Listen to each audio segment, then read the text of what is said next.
கோரிக்கை. கன்னியாகுமரி மாவட்டம் தக்கலை அரசு மேல்நிலைப் பள்ளியில் மாணவிகள் சிலர் பள்ளி வாகனத்திற்குள்ளேயே படிக்கும் மாணவர்கள் நம் தமிழ்நாட்டின் கண்கள் அப்படின்னு சொல்கிறோம்.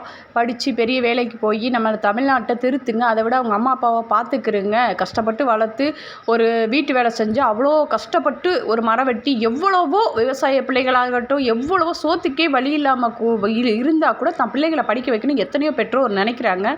ஆனால் இதுக ஸ்கூலுக்கு வந்து என்ன வேலை பார்க்குதுன்னு சொல்லிட்டு பாருங்கள். ஆமாங்க, கன்னியாகுமரி மாவட்டம் தக்கலை என்ற கிராமத்தில் ஒரு கவர்மெண்ட் ஸ்கூலில் எடுக்கப்பட்ட ஒரு வீடியோ தான். 11ஆவது வகுப்பு படிக்கிற இந்த மாணவிகள் 21 வயசுக்கு மேலே தான் வந்து ஒயின் ஷாப்லேயே போயிட்டு அந்த குடிக்கிறது வாங்கணும் அப்படிங்கிறது வந்து கவர்மெண்ட் ஆர்டர். இந்த மாணவிகளுக்கு இந்த குடிக்கிற பாட்டில் எப்படி கிடச்சது? அதை விட முக்கியமாக அந்த குடிக்கிறத வந்து வீடியோவில் முன்னாடி பார்த்துருப்பீங்க. அந்த பாட்டிலில் தண்ணி கூட மிக்ஸ் பண்ணாமல் அப்படியே எடுத்து குடிக்கிறாங்க. இந்த அளவுக்கு இதுங்க புதுசாக குடிக்கிறதா இருந்தால் இந்த அளவுக்கு அது வாசத்தை பார்த்தாவே 100 அடியில் 10,000 அடி அங்கிட்டு போவோம்.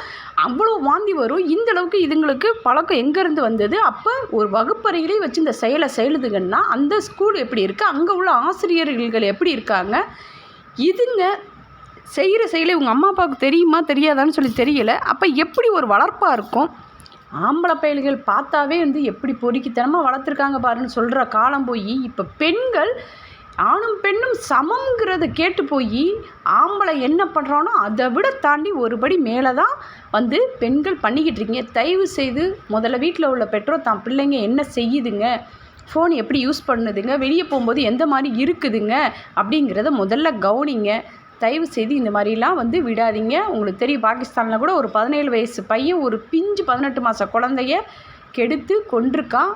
நான் முன்னாடி வீடியோ போட்டிருக்கேன், அதை போய் பாருங்கள். பிள்ளைங்க என்ன பண்ணுது அப்படிங்கிறத பெற்றோர் பாருங்கள்.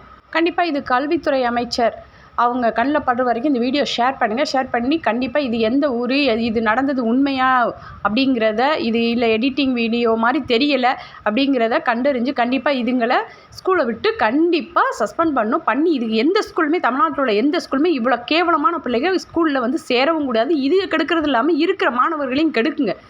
கண்டிப்பாக இதுங்க மேலே தக்க நடவடிக்கை எடுக்கணும். பேரண்ட்டை கூப்பிட்டு அவங்களுக்கும் வந்து இவங்க செஞ்ச செயல்களை இந்த வீடியோவை காட்டுங்க. என்ன மக்களே, நான் சொல்கிறது கரெக்ட் தானே?